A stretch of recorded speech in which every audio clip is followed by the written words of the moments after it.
లక్ష్మీలి గారు నమస్తే సార్. నమస్కారం అండి.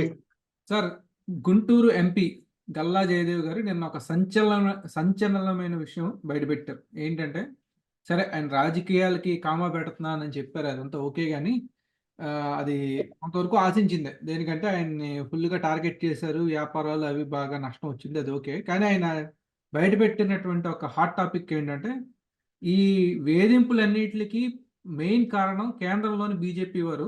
ఇక్కడ జగన్ చేస్తున్నాడన్నది కేవలం పేరుకి మాత్రమే గాని, ఎనకాల నుండి చేయిస్తుంది బీజేపీ అని ఆయన కుండ బద్దలు కొట్టేసాడు. ఎక్కడ మొహమాటాలకు పోకుండా. అసలు ఏంటి సార్ ఈ తెలుగు దక్షిణాది పట్టిన దరిద్రం అనుకోవాలా? ఈ ఉత్తర భారతీయ జనతా పార్టీ అసలు ఎలా అనుకోవాలి దీన్ని? మీకు మనం చాన్నాళ్ళుగా పదే పదే ఇదే విషయం చెప్తూ వచ్చామండి. వాళ్ళకి రాజకీయ పార్టీలుగా, ప్రజాప్రతినిధులుగా వాళ్ళకి కొన్ని బౌండరీస్ ఉంటాయి. కాబట్టి వాళ్ళు మాట్లాడడానికి కొంచెం వెనక ముందు ఆడి ఉండొచ్చు. కానీ గల్లా జయదేవ్ గారు తన వీడ్కోలు సభ అంటే ఆయన ఎంపీ పదవికి రాజీనామా చేస్తా ఆయన వీడ్కోలు సభ అందరూ ఏమనుకున్నారంటే రాజకీయాల నుంచే మొత్తం తప్పుకుంటాడు ఈయన, పార్టీ కూడా రాజీనామా చేస్తాడేమో అనుకున్నా. ఆయనకు స్పష్టత ఇచ్చాడు, నేను తెలుగుదేశం పార్టీకి రాజీనామా చేయట్లేదు, ఎంపీ పదవికి రాజీనామా చేస్తాను. ఎందుకంటే ఆయన పదవీ కాలం ముగుస్తుంది కాబట్టి త్వరలో ఇక ఆయన ఆ విషయాన్ని చెప్పాడు. అదే దాంట్లో ఆయన కొన్ని విషయాలు చెప్పుకుంటూ వచ్చాడు. ఆయన ఇక్కడ మనం గమనించాల్సింది, మనం ఆయన గురించి ఒక మాట మంచి మాట చెప్పుకోవాల్సింది ఏంటంటే, ఆయన 2 సార్లు ఎంపీగా గెలిచాడు. మొదటిసారి ఎంపీగా గెలిచినప్పుడు ఎన్డీఏలో ఉంది వాళ్ళ పార్టీ. ఎప్పుడైతే పార్టీ లైన్ ప్రకారం చాలా సమయం సహనం పాటించిన కేంద్రంలో ఉన్న పెద్దలు ఆంధ్రప్రదేశ్కి అన్యాయం జరుగుతున్నప్పుడు ఆయన భారత పార్లమెంట్ లో నిండు సభలో మిస్టర్ ప్రైమ్ మినిస్టర్ అని చెప్పేసి ఆయన నిలదీసి ప్రశ్నించారు. అంటే గట్స్ అండి. ఆ దమ్ము ఎవడుతుంది? ఇప్పుడు పులి, సింహం అని చెప్పుకుంటున్న వాళ్ళు ఎప్పుడన్నా మాట్లాడారన్న మాట వాళ్ళు తాలూకోళ్ళు. కానీ అది ప్రజల పట్ల అంకిత భావం ఉంటేనే కానీ అది మాట రాదండి. చిత్తశుద్ధి ఉండాలి ఆ మాట రాదంటే. అకారణ ఆగ్రహం ఎందుకుంటుంది? ఎవరికైనా ద్వేషం ఎందుకుంటుంది? ఆయన ఆవేదన చెందాడు, ఇంత మోసం చేస్తారా అనేటువంటి దాన్ని తట్టుకోలేకపోయాడు. అటువంటి వాళ్ళు అటువంటి ప్రతినిధులు చాలా అరుదుగా ఉంటారు. అలాగే రామ్మోహన్ నాయుడు గారు కూడా చాలా బాగా ప్రశ్నించారు, చాలా గట్టిగా మాట. ఇందులో తర్వాత అధికారం కోల్పోయారు, అయినా సరే ఆయన ఎంపీగా గెలిచారు. ఆ ప్రాంతానికి అమరావతి విషయంలో కూడా ఆయన హౌస్ అరెస్టుల పేరుతో ఇట్లు దాక్కోకుండా, అంటే అలాగే హౌస్ అరెస్ట్ అయిన వాళ్ళు మనకు కించపరచట్లేదు, ఈయనలా కూడా చేసుంటే బాగుండేదేమో అనిపిస్తుంది. ఎందుకంటే ఈయన పోలీసులకు దొరకకుండా ఆ పిలిపిచ్చిన మేరకు ఆ కార్యక్రమంలో ఆయన పాల్గొన్నాడు. ఆయన ఒక ఎంపీ ప్రజాప్రతినిధి అని చూడకుండా పోలీసులు దాష్టీకం, ఆయన ఒంటి మీద వాతలు తేలేలాగా ఆయన కొట్టారు, ఆయన వస్త్రాలు చించేశారు, ఆయన దుస్తులన్నీ చించి పాడేశారు. అసెంబ్లీ ముట్టడి కార్యక్రమంలో చూడొచ్చు మీరు, విజువల్స్ ఉంటాయి. ఆయన ప్రజాప్రతినిధిగా తనను నమ్మి ప్రజలు ఎన్నుకున్నందుకు పూర్తి స్థాయిలో న్యాయం చేశాడు. వాళ్ళ అభివృద్ధికి పాటుపడ్డాడు, కేంద్రంతో పోరాడాడు. అలాగే రాష్ట్ర ప్రభుత్వం అన్యాయం చేస్తుంటే, ప్రజలను వంచి మోసం చేస్తుంటే దానికి వ్యతిరేకంగా ఆయన యుద్ధమే చేశాడు. దాని ఫలితం ఏంటి? దశాబ్దాల తరబడి ఈ రాష్ట్ర ప్రగతికి, అభివృద్ధికి తోడ్పడిన కుటుంబాన్ని రాష్ట్ర ప్రభుత్వం వేధింపులకు గురి చేసిందండి.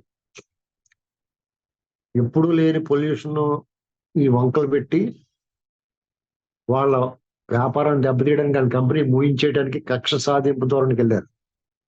ఎక్కడా లక్ష్యం లేదు.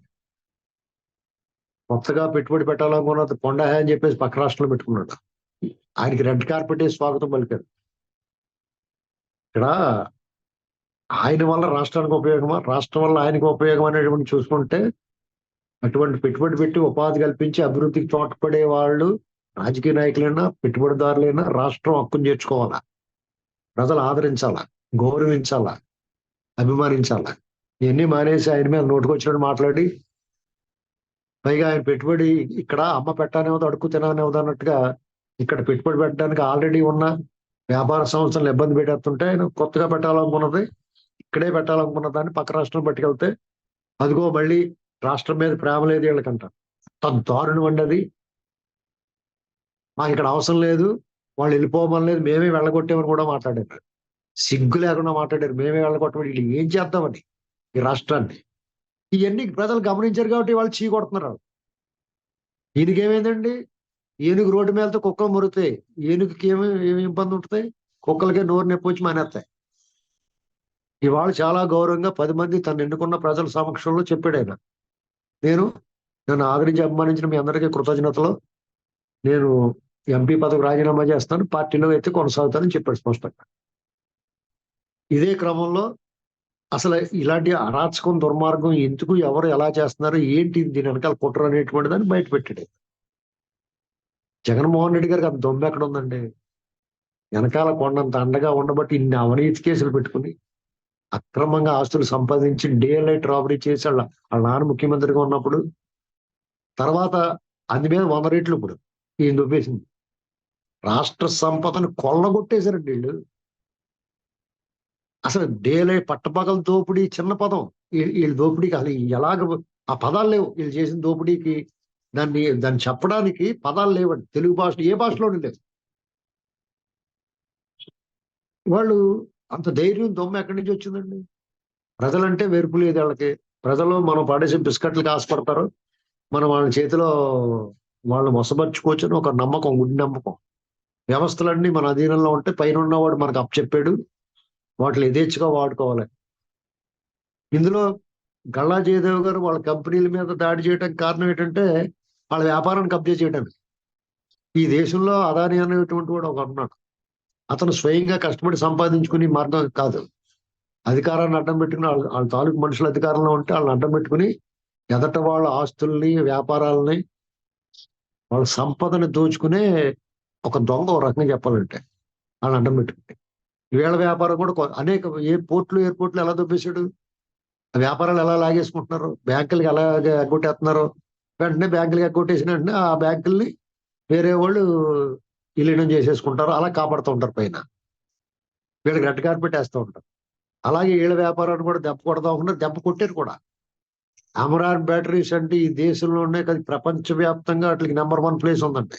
చాలా నాణ్యమైన ఉత్పత్తులై వాళ్ళని తప్పించారు. వాళ్ళకి వ్యాపారం వేల కోట్లు నష్టం వచ్చేలా చేశారు, ఎక్కడా తగ్గలేదు.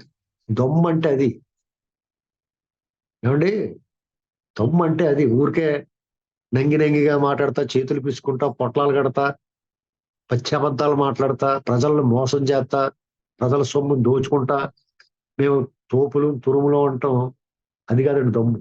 దొమ్ము అంటే అది.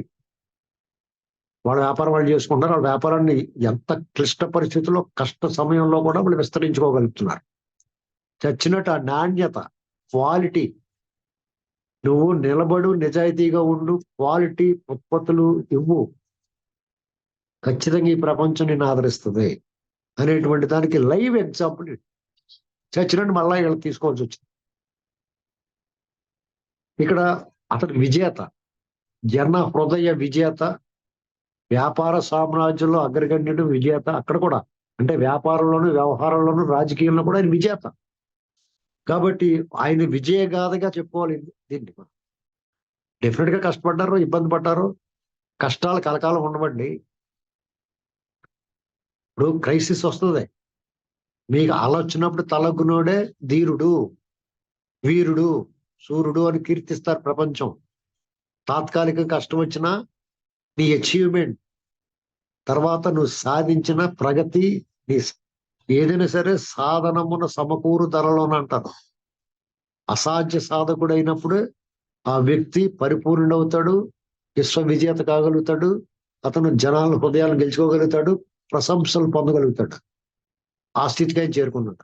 రాజకీయం ఆయనకు అవసరం లేదు, రాజకీయాలకి ఆయన అవసరమైనటువంటి భావన ప్రజల్లోకి వచ్చేలా చేసుకున్నాడంటే లైఫ్ టైం అచీవ్మెంట్ అయింది.